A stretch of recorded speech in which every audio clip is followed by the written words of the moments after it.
we could probably get started. And if anyone wants to catch the recording, then they can. So yeah, subject lines and all about them. I need to pull up real quick one. Yeah, no worries. Yeah, so subject line. So this is obviously the thing that people read when they're sent an email, and it somewhat determines whether or not they're going to open the email, and it gives them a little bit of context about what might be in the email. And the typical way people think about subject lines is, I need to optimize this for opens. And the more I optimize this for opens, the more people open it, the more people will interact with my email, and the more people will hopefully buy or read or whatever, read the blog post, take whatever action is necessary. And Pete, you said, and I believe, I don't know if you've written a blog post on this. I've written a blog post on this, or a newsletter or anything, but it's actually not necessarily always wise to optimize for open rates for a few reasons. So, for one, open rate, like just the technical aspect, open rates, at least statically, aren't necessarily accurate because of all the MPP and bots and all these weird technical things that go on that makes. Now, if you look at open rates as a trend, over a long enough time, if you see your open rates going up, directionally, that's a good thing, but each one of those individual open rates is not necessarily an accurate depiction. If it's going up, though, it means that something is working.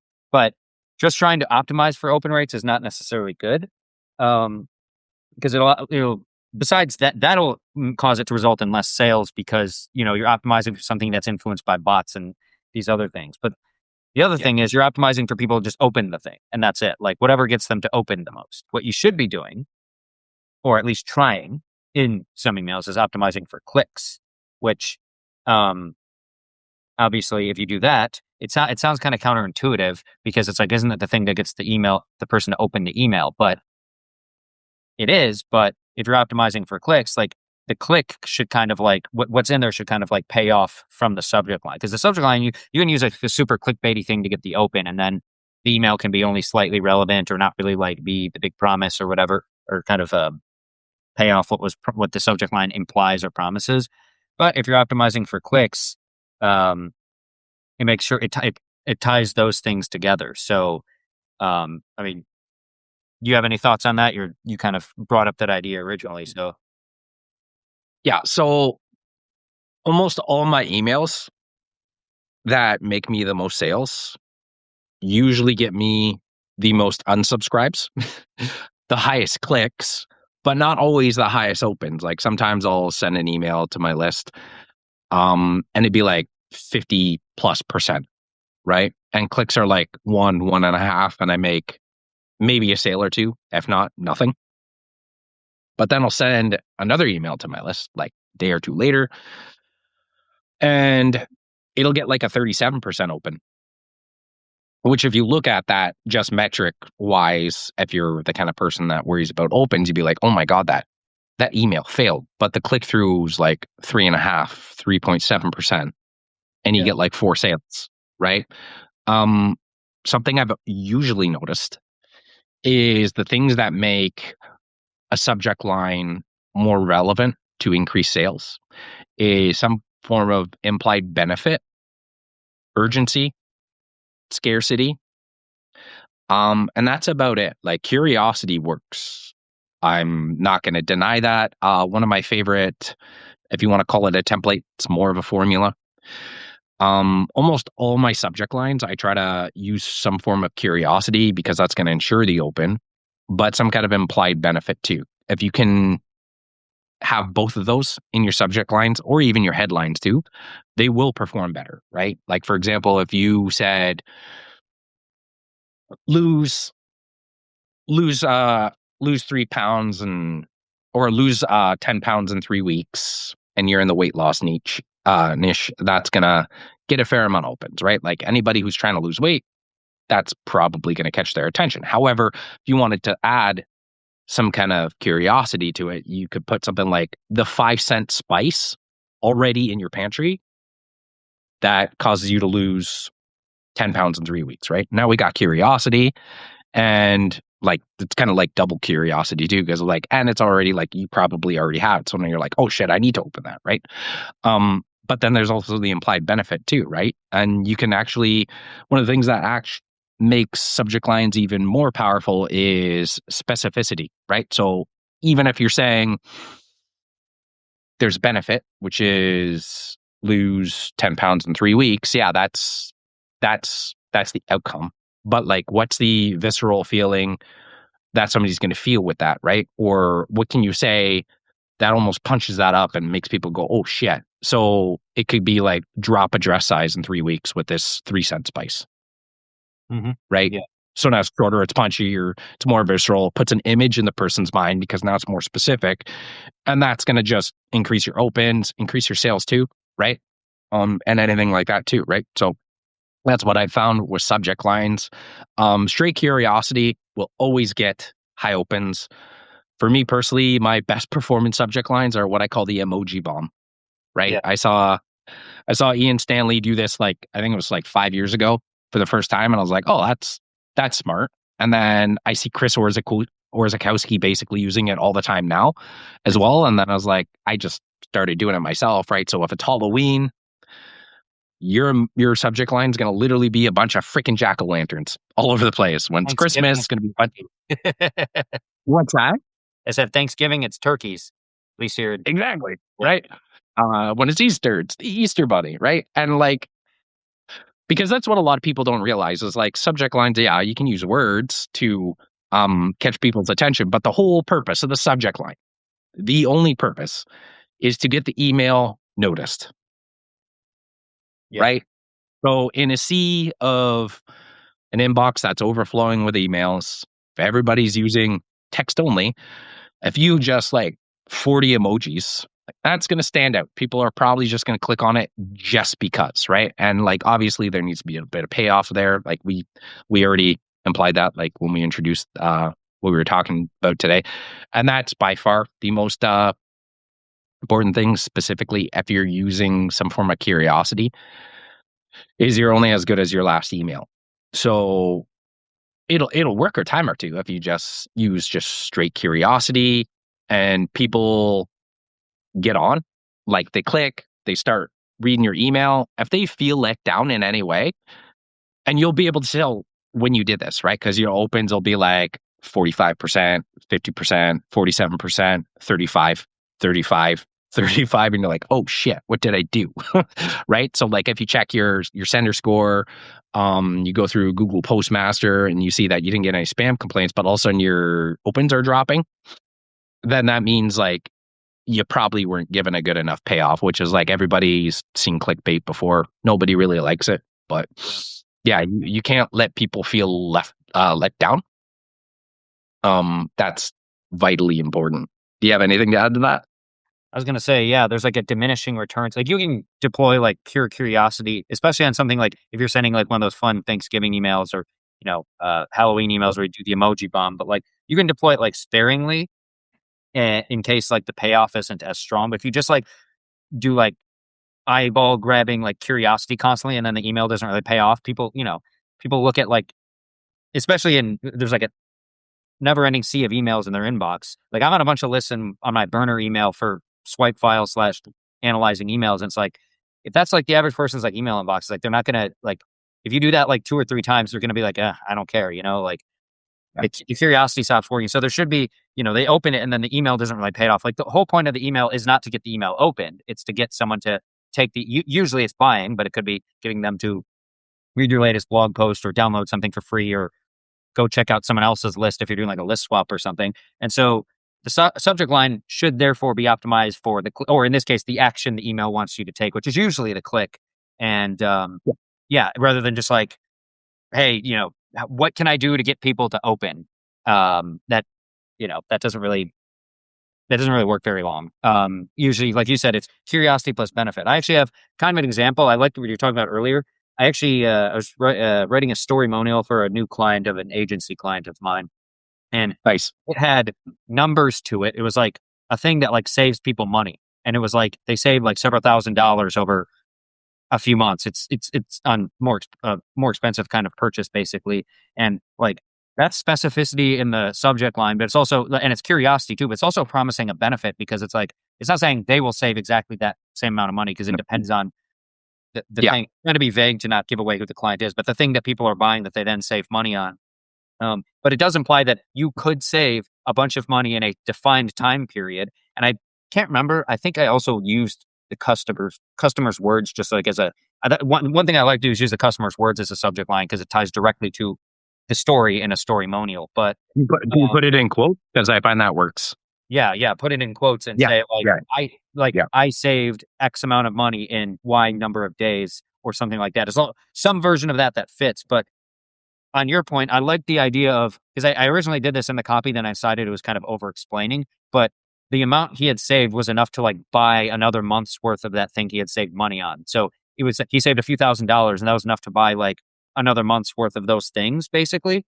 And like that, that dimensionalizes even more because like saving money in a in 60 days or whatever it is cool, but like it's still kind of abstract. But if you say, he's able to now buy this much extra of whatever just from all these savings, then it's more real. Like if it's I can't think I don't know. So if it's like enough saved enough to I don't know, go out to a fancy steak dinner or something like that. It's like that's you can put a hard like you can it's tangible, versus just raw monetary amounts. So um yeah, few other those are a few other things on that note. But the other thing um is once you start, so at first, like the subject lines, you want to get them to click rather than just open it. Ideally, buy too. Like like the email. Some people say the point of the email is to get the click. Others say it's like actually it should be to get the sale. Well, at some point, if you're doing email correctly, the subject line itself starts to matter a little less. As long as you're dodging spam traps or whatever. Like the subject line itself starts to matter a little less because we might have talked about this in a previous episode here, but people just start looking for your emails. Like I always bring up Chris Orzakowski. He's like one of the last people or the longest running lists that I routinely open at the very least like 60% of his emails, usually more than that. Even though I've bought basically everything he has, I currently work with him and, all these things. I'm still looking for his emails in my inbox. Like I'm like, Yeah. where, because I like to read what he has to say. So like I'll see I'll see his name actually for Chris Orzakowski, not his subject line. Might be funny or goofy or interesting or something like that. But I'll look for his name and then I'll click to open it. Sometimes I won't open them. If especially if I can tell it's like a really just like a really short like sales pitch kind of Yeah. email. But like the subject line doesn't matter as much anymore because I'm just looking for his emails now. Again, I'm not buying stuff from him because I've bought it all, but there are probably people like me who just like reading his stuff so much on his list that they're just looking for his emails anyway. And then one of these emails is just going to be the one that tips them over the edge and gets them to buy. So there is also something to like the subject line within reason, not even mattering. But the thing with that is you have to build that relationship with your list over a long time. And it never doesn't matter entirely. Like you can't just like make every subject line like a single letter, like taking to its logical conclusion like that. Like if you just put like K as your subject line or whatever, actually that one could work because it's like it's like the shorthand of okay, K. It probably would work. I mean, it would work once or twice as like a funny curiosity thing. Like, what does this Yeah. guy actually did he send an incomplete subject line? I've seen that. Chris Orzakowski has actually he sent like his sender name as a subject line by accident, and then he said it in his Yeah. next email. So that those Yeah. mistakes even can pay off. But like the subject line still will matter. It'll just matter less because people start to look forward to what's within the email, which actually strengthens the case for making the subject line selling the click rather than the open, right? Because if people are already looking for your email and they want to open it, then the subject line almost builds on what is in the email, which is driving them towards taking the action. So, and that makes the case for why you should be mailing your list regularly and building that relationship because, it's a little hard at first and then it gets easier over time and that you have a little more freedom and flexibility to have fun with your subject lines even and not worry about like nobody opening or something like that. Yeah, I agree. You definitely brought up a lot of very important points there. One of which is you mentioned Chris Orzakowski and like how you look forward to his email. For myself, that would be Ben Settle. I read every single one of his emails, even though they're like sometimes 2,000 words long. Um, but I think he's the one who put it the most eloquently, which is the from name prevents you from getting deleted on site, Hmm. but it's the subject line that gets you opened. Because the whole point of doing email marketing right is to make the subject line obsolete, Yeah. right? So you build that relationship. You always over deliver on your offers, and all that good stuff that we've talked about before, right? Because the whole point is to build that bond with your list and have them feel comfortable. Like the whole like when I sit down to write an email, one of the things that I always look at too is after I write the email, I'm like, not only did I a series of the questions I ask myself is not necessarily did I just provide a little bit of value, a little bit of context, a little bit of entertainment, but did I leave the reader knowing me a little bit more? Right? Like, did I mention something that I did recently? Did I mention one of my kids' names? Did I mention something about me? Or was there like a bit of an opinion? Because, like, when you do email marketing right, not only do you make the subject lines obsolete, but you want to leave your subscribers feeling that if they saw you at the bar one night and they knew who you are, they can walk up to you and carry a conversation like you guys are best friends. Yeah. That's when you know you're doing it right. Right. Um, and yeah, like I think I shared a note on Substack about a month and a half, 2 months ago. Because I got talking to Igor Kaifetz. Not sure if you know who he is. Yeah. He's me and him have hopped on a few calls before. He actually doesn't live too far from me. He's like just south in like Toronto area. All right. And he shared a story with me one time and actually mentioned it on one of his podcasts too, where his copywriter, or actually his email marketer, because he was writing his own emails at the time, he sent him the series of emails for that week to send out. And the whole job of the VA or whoever he was using at the time, they just had to upload the emails in his autoresponder, schedule them, and hit send, right? Well, he forgot to upload the subject line.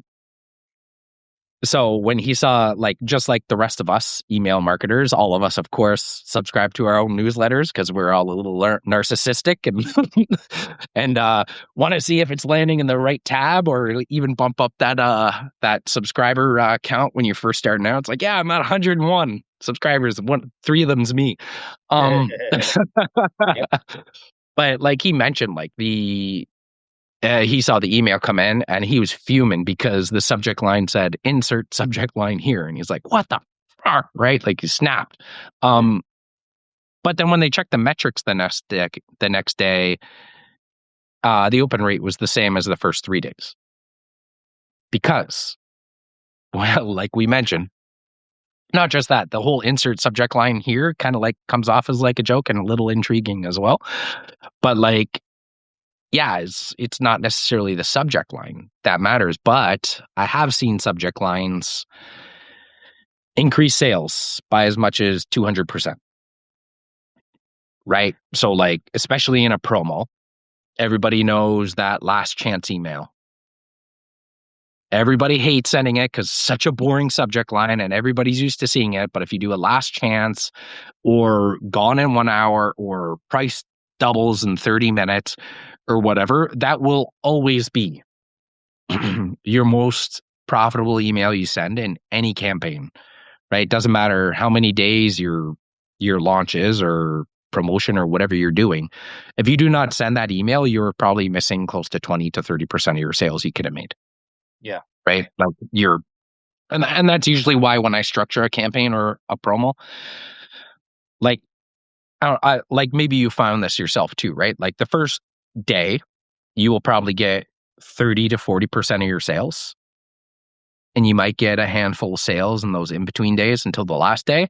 But then the last day is always like 50+% of the sales, right? So, like, as long as you did a decent pre launch, you could probably have your promos like 3 to 4 days long. and you stress your list out a lot less, get less unsubscribes, and you'll make the exact same money. Because if you compress that time, like really, how many sales are you going to make in a 7-day launch versus a 5-day or a 4-day or a 3-day, right? Mhm.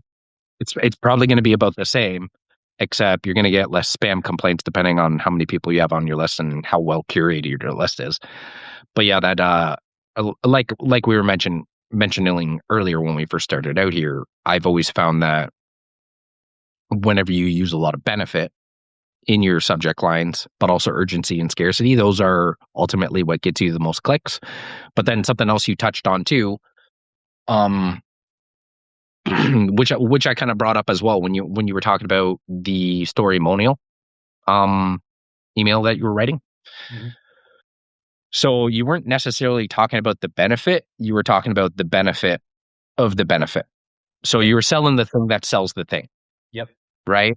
So like yeah, like I mentioned earlier, like lose 10 pounds in 3 weeks. Okay, cool. Everybody's heard that line before, but drop a dress size in 3 weeks, or go down 2 inches, lose 2 inches off your waist in 3 weeks, right? Like what's the thing that's actually gonna grab them by the jugular and be like, hey, pay attention, right? Like that eye stopper.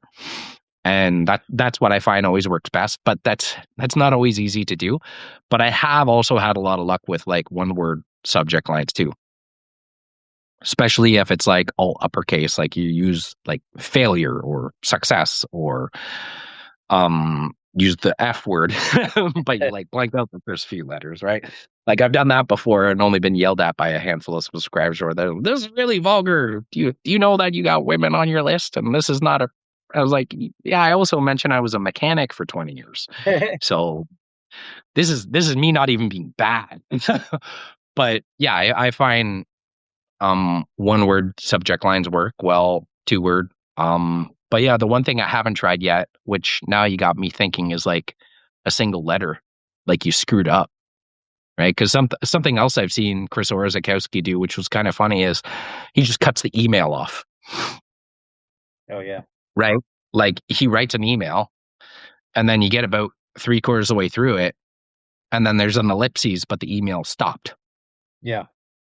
and you're just like, is that on purpose, or did he like forget to send the rest of the email, right? And I think that's like right? It's like, okay, like this is going to definitely help with email deliverability, because this guy's for sure going to get like 100 replies today going, oh crap, like, hey man, like what happened? It's like, and then he's like, haha, as you'll know, you'll find out tomorrow. It's like, okay, you did that on purpose, bastard.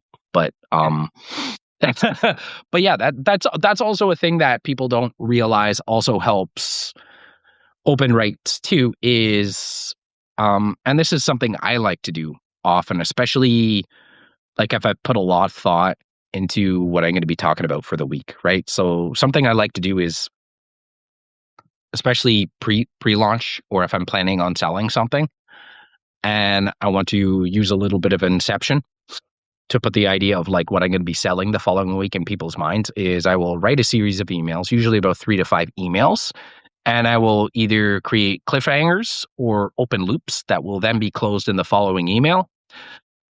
But then I'm an asshole, and as I'm closing one loop, I'm opening another, which will then be closed in the next email. You will find if you start doing that on a Monday, by Friday, your open rates are higher, just by pure curiosity, because you're like, hey, yeah, and tomorrow I'm going to mention how I tripled my sales by completely screwing up on my landing page, or something like that, like something along those lines. And people are like, oh crap, I didn't want to know. And then like make sure that your subject line is the continuation of that thought the following day, and you'll magically notice your open rates and even your engagement too, right? Because you'll even have people like replying. Because sometimes what I do too, if I open a loop, I'll leave something in the PS and be like, hey, and if you want to hazard a guess, if you're close, I'll give you a clue. If you're right, I'll tell you. But if you're wrong, I'll give you a second chance. And I've done that in the past and got a handful. And then there's like a thread of like 2 to 3 chats going on. Like I got my email deliverability to the point where when people start replying to my emails, it almost looks like I've been CC'd to an email. And then if there's like 10 people who reply to the same email, it's all on the same email thread, right? And like most people don't get that kind of email deliverability, but like because of the way I've done my emails with my own list when I was emailing regularly, haven't been lately because I'm doing something else soon. Um, you'll actually find that your email deliverability, your sender score, and everything goes up doing that, which, yeah, is going to help your open rates because if your emails are landing better, that's another thing that we haven't touched on too, right? A lot of people don't look at their sender score or go on their Google Postmaster to see what their domain reputation is and everything. Those are all good things to be looking at because if you're not testing that on a regular basis, or also like one of my best advice is like if you're going to have test accounts, you should have a test account on Yahoo, Outlook, and Gmail to see where they're all landing. Because just because you're in Gmail's primary doesn't mean you're not in Outlook's junk or even Yahoo's spam folder, right? And also, Yahoo's probably the least forgiving, I would say. Um, Outlook sucks. Like MSN's garbage, in my opinion, because like they'll have you set up so that if your sender score is not even good enough, your emails won't even go in the junk. Like nothing. Like you won't land at all. But the problem with Yahoo is there's no like at least now they've changed the folders. But prior to I think it was 6 or 7 months ago, you either had your primary tab or your spam. So you would always find that you got the most spam complaints if you checked your spam complaints and were able to verify who was actually hitting spam, which there's tricks on how to do that that I could share another time. There you go with the open loops again, right? Basically, you would find these people, you're either primary or spam. So if your emails have been hitting their spam, they don't view spam as spam. They just see it as an offer. But if you randomly go in their promo tab, they will hit you as spam to put you back in that. But then you get dinged for that if they place you in there, right? So that's something to bear in mind too, because that'll help your open rates too. Is if you can see where you're landing in the folders, and if you're landing in the wrong folder, have your test account reply to your own emails, place it back into the proper folder, right? Stuff like that. That helps a lot. Yeah, you got anything to add? Not on that particular topic. I just remembered of a story where the whole optimizing for clicks thing, because Mhm. informally, yes, you tie the subject line to, but in Klaviyo, I remember actually for a client, or actually with an agency, one of their routine things was they go through all their clients' post-purchase flows and they set up a subject line A/B test somewhere. They have like 3 branches in each of these post-purchase flows for like different purchase history and all that stuff. And so you go through each one and set up a new subject line and basically the lowest performing. Well, we wanted to balance like which ones were low performing, but also which ones were higher potential ROI. Like if there's an email that wasn't making any sales at all, then or not getting a lot of people, I suppose. And so I was going through like setting it all up on like a Friday, like around this time or something. So I was a little mentally checked out. I was setting them all up and I'm selecting like weight them evenly, so doing all the little settings in Klaviyo, and I'm supposed to set test for opens, but one of them I think I accidentally set test for clicks. And I only realized it later. I'm like, I don't want to go back and like end the test now. So I just let it run. And I think by doing that, like obviously it wasn't testing whichever, like the opens were not like that far different anyways. I think the one I chose to optimize for clicks, the opens were a little bit lower, but like more people were clicking. And I'm pretty sure the email itself wasn't like one of the higher performing emails because it just didn't have a lot of people going through it. But like the first email went from like 0 sales to 0 sales. So like nothing. The second one, it was like 0 sales to a couple of sales over a 30-day period. So that's like a small example because it wasn't getting a lot, like this brand was doing like Not a little traffic. $1 billion a month. So it was like a couple extra sales, but like you do that on an email that's performing better. If you can sacrifice a little bit of open rate, but your sales go up, like who cares? Like half the time, again, those open rates aren't entirely accurate anyways. So like if you go from like 45 even to like 40, but then you go from 0 sales or you go from like some small number of sales to suddenly the sales like increase by 1.5x. It's like, and I figured this out by accident by, selecting optimize for clicks instead of opens for some reason. But, like it worked by accident in a formal setting where you're telling the software to automatically assign the winner based on clicks. And so I was like, oh, well, we should probably start. We should switch the procedure from optimizing for opens to optimizing for clicks for some of these emails and see like a lot of them, the opens were already solid anyways. Like, why do we need to try to get the opens higher? Like, if we get higher opens, but the sales aren't going up, then who cares? Like, we should try optimizing these for clicks so that they are making more kind of automated revenue. Because in email flows, if you can get a bunch of extra sales on one email every month, you just added a bunch of free money basically to the company's top line. Like, it seems like, they should have probably, we didn't like fully implement doing that. Instead, I left soon after, but like, that would have been a good idea to like change the procedure to test for clicks instead of test for opens, because one of them is closer to the sale. Yeah, I have a theory, but I don't know how to prove it. Is that the emails that show the lower open but get the higher click is actually the email that got the higher open? Because opens are, even though they're directionally accurate, they're not 100% accurate in the effect that, Especially for static, example, like yeah, looking at one email. yeah, like if you look email by email, it doesn't make much sense. And also the delay of the firing of the pixel sometimes too is you'll see if you actually track your emails and you look at them day to day, you'll see an email has like 37% open. You're like, oh man, that email sucked. But then you look at it 2 weeks later and it's at 52 because it took Google and all the other ISPs to send that information to your ESP to update it, right? Like sometimes it's and yeah, send time does matter. Contrary to popular belief, I have noticed that the time you send an email will affect your open rates and your sales. I do find that, at least for me, sending your emails before 8 a.m., if they're a daily email during the week, usually have the best effect because that's before everything's been flooded and people actually get the chance to see it and have more time to read it. But also, with the open rates not being as accurate, if somebody's got an Apple phone, they will track and open just if they view the email. So if they go in their browser, their inbox, if they see the email, like they scroll past it, it counts as an open. Yeah.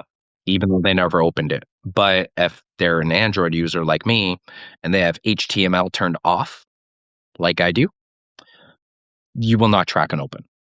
But you'll track a click every time because clicks are, I'm not going to say 100% accurate, but like There's if I, more effort to get to the click. Like, I suppose there can be a bot or something that gets into an email and then like crawls the link and it counts it as a click. I don't know what that looks like technically, but that is just by definition, like the way it's almost like a funnel in a sense. Like, the open is much easier because as soon as you open the email inbox, the subject line's right there. All you have to do is open the email or the bot or whatever software tool, whatever is doing it.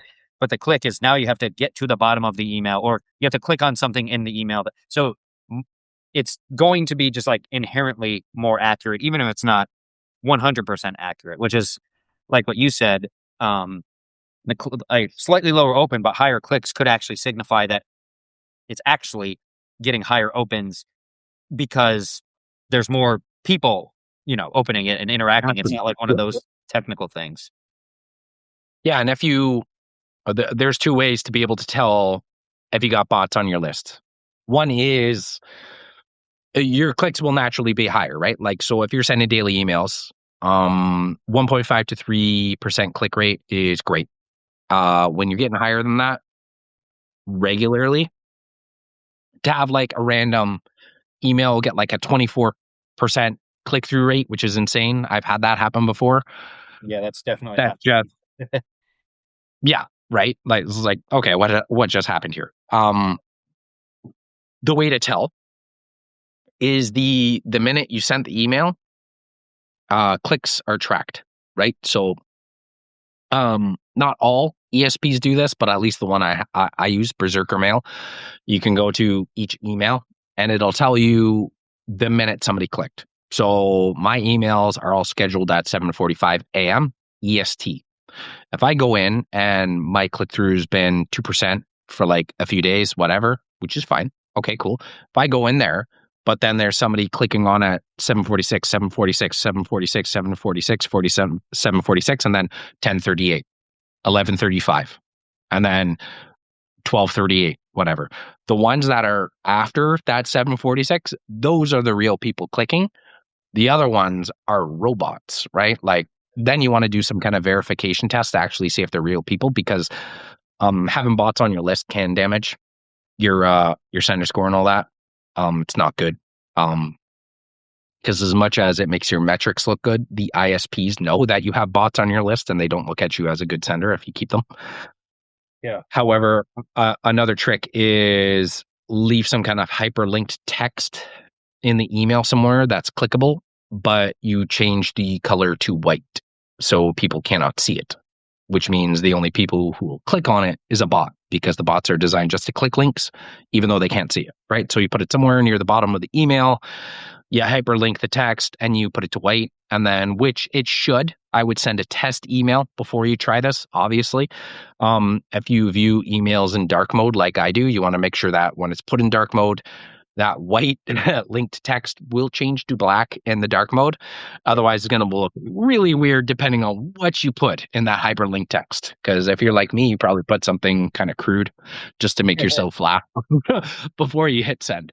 But yeah, those are the two ways I have been able to tell if somebody's a bot. Also, using scrubbing services like Clean 13 is the one I use and I like the best. And that's actually what I meant earlier about being able to track who's hit spam before. Because if you use your Google Postmaster and all that, if you see that randomly you got a bunch of traffic and then all of a sudden your open rates are tanking, usually the reason for that is like you got an influx of subscribers that maybe weren't congruent or curated to joining your list, and for whatever reason, some of them might be hitting spam.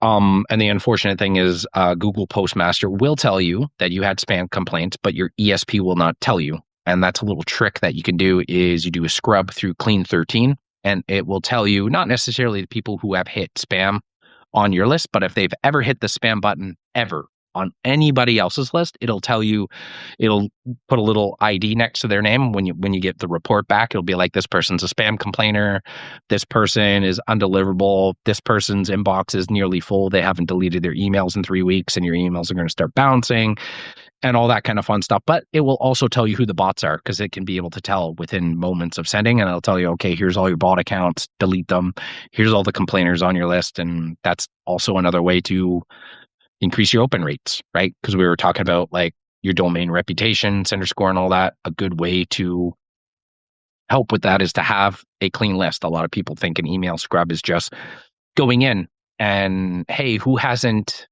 opened an email in 90 days, and then you delete them, right? Which is freaking stupid, because like I mentioned earlier, if you're if you have Android users like myself who have HTML turned off, they're not going to track a single open. Right. So usually what I do is when I go to do a scrub on a list, if I do it the open way, because usually what I do is I'll do it like a real scrub using a scrubbing service every 90 days. But once a month, I go and I look at who hasn't opened an email on my list in 90 days. And then I'll have a segment of people who haven't opened, and then I'll tag them as unopened. And then I'll go and look at the history by seeing, have they ever clicked since they joined my list.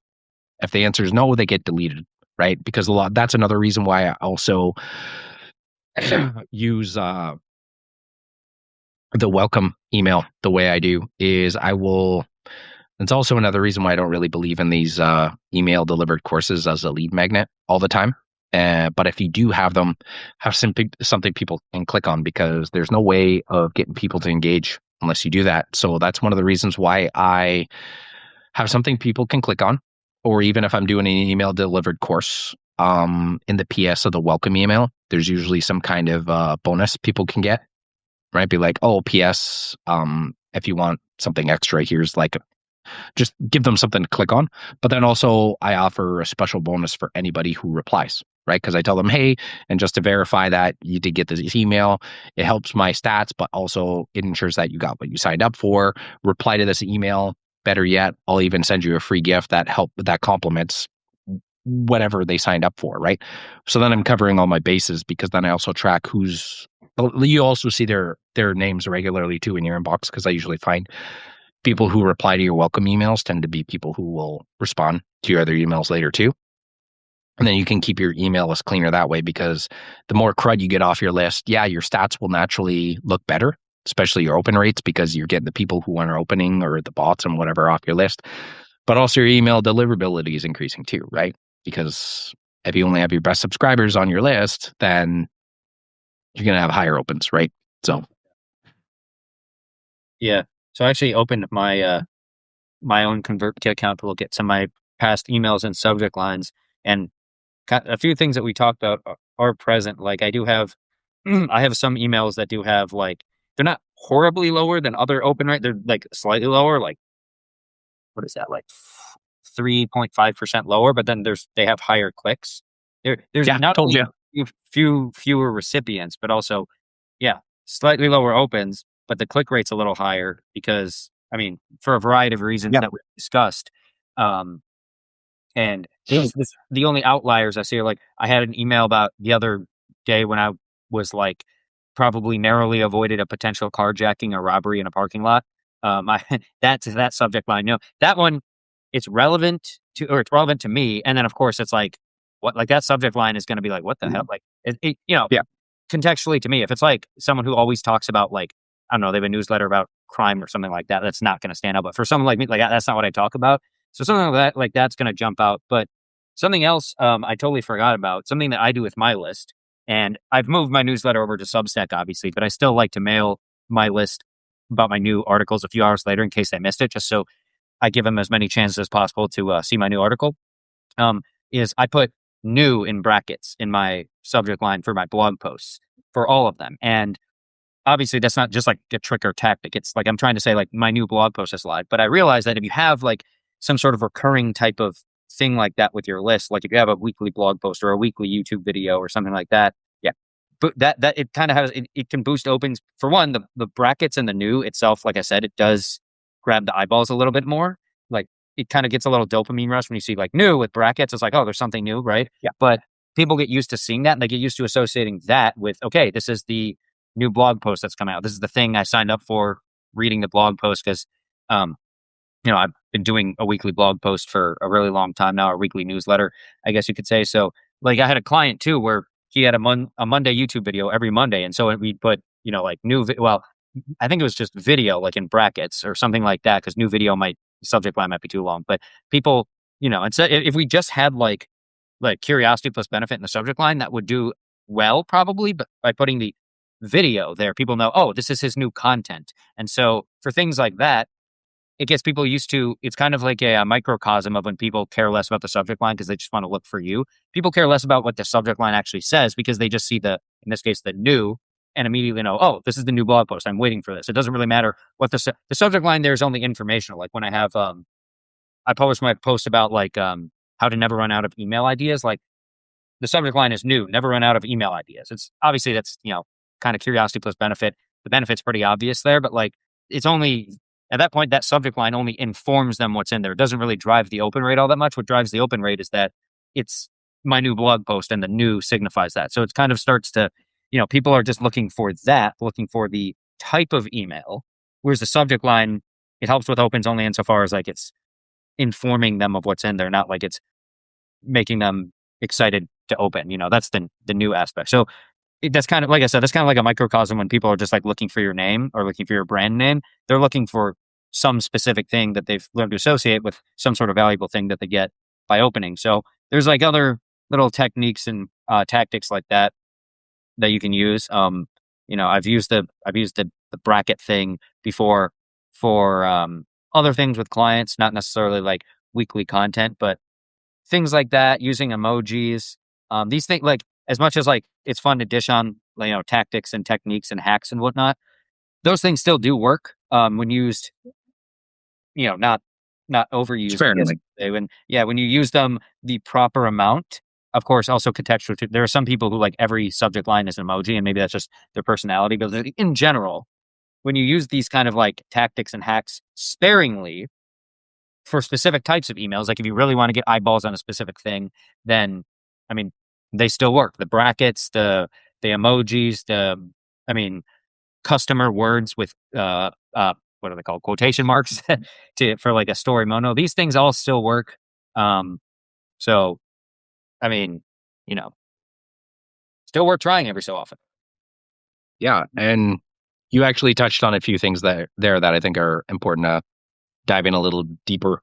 One of which kind of stems off what I meant by you're only as good as your last email, which you're doing, I think unknowingly by doing that bracket new subject line, because let's say somebody clicks on that or opens that for the first time last week, right? And they go click through and they go, oh, wow, this was like valuable information. So now they know when they see brackets new, there's content inside. They know, hey, I'm going to get a lot of value from Bradley's emails. So then when you go to do it the following week, it's automatically going to catch their eye, Yeah. right?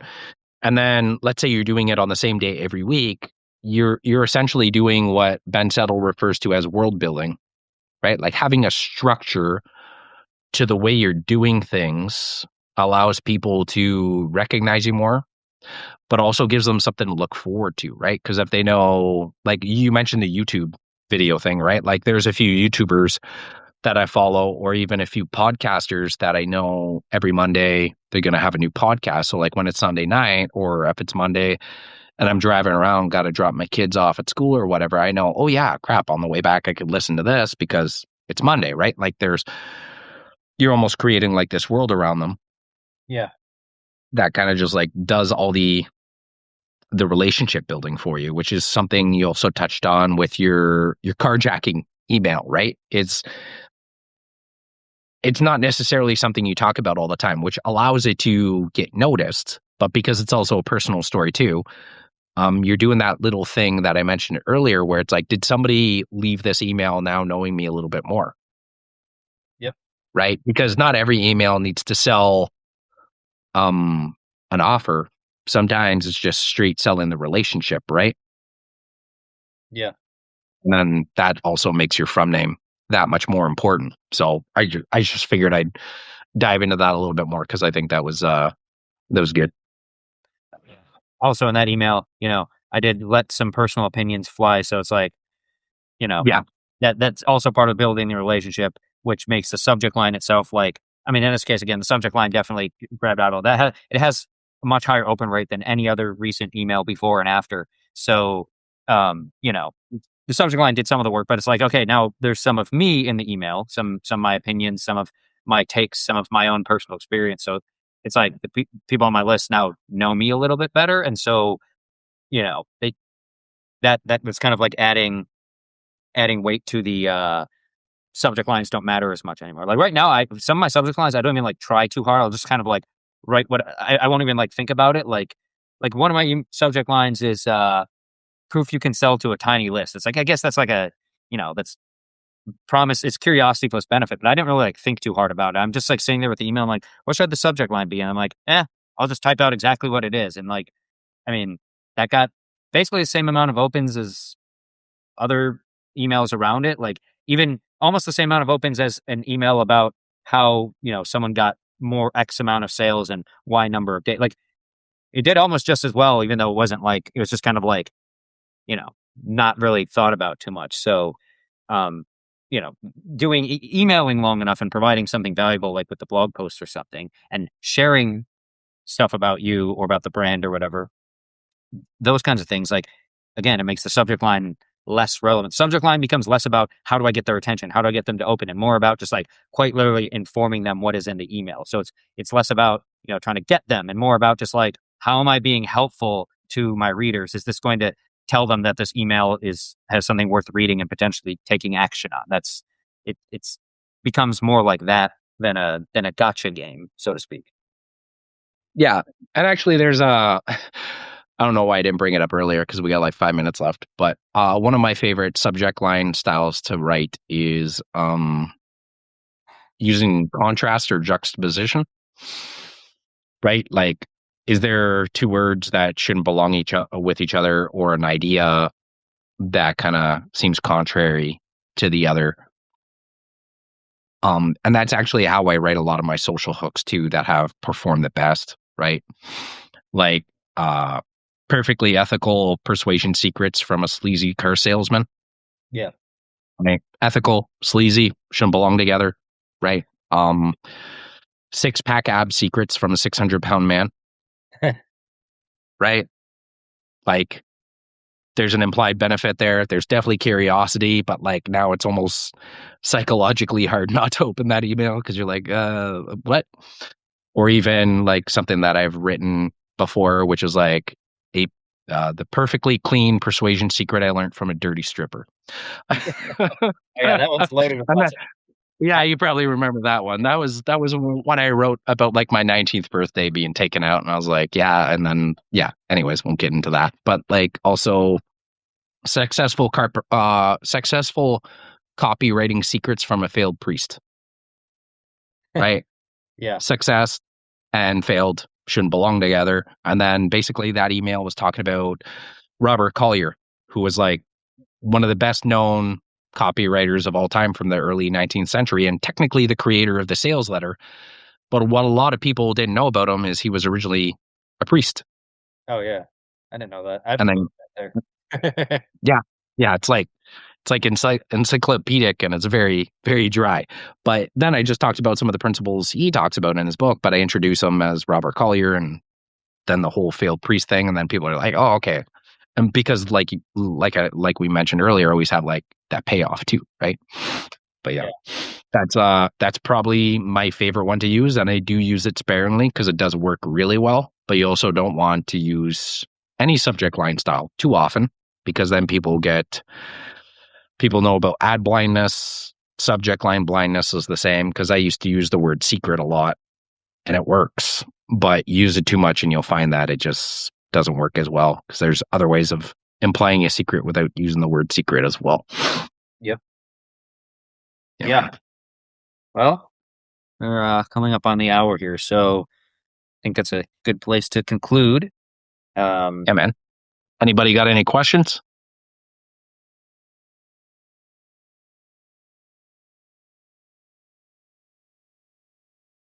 I think I can share this by squeaking. No, we're that good. Everybody's fine.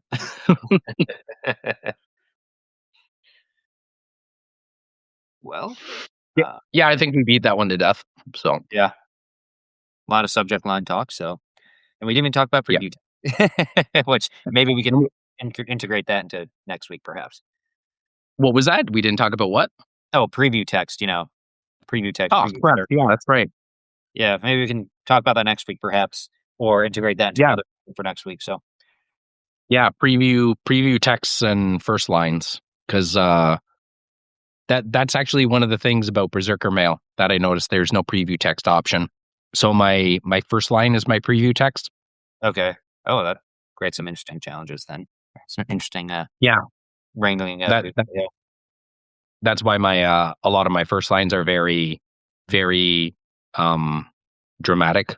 Like one of my best performing emails from last year, the first line was it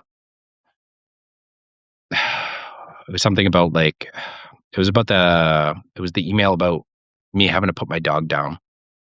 And I was like, I still remember the day I had to kill my best friend. Wow. Jeez.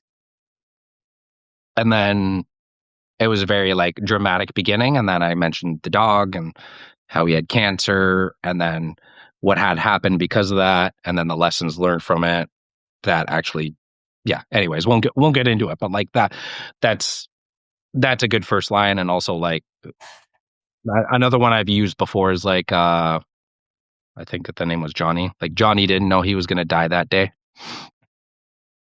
Shit like that, right? It's like, or like just sometimes just if you're about to tell a story, just tell people you're going to share a story. Be like, hey, here's a story, right? Yeah. Yeah. Anyways, we can do that next week. Maybe preview text / first line grabbers, and Yeah. we can go from. All right, Cool. Yeah. man. All right. Okay. Thank you for running and see you. Thank you, everybody. Yeah. See you, buddy. So.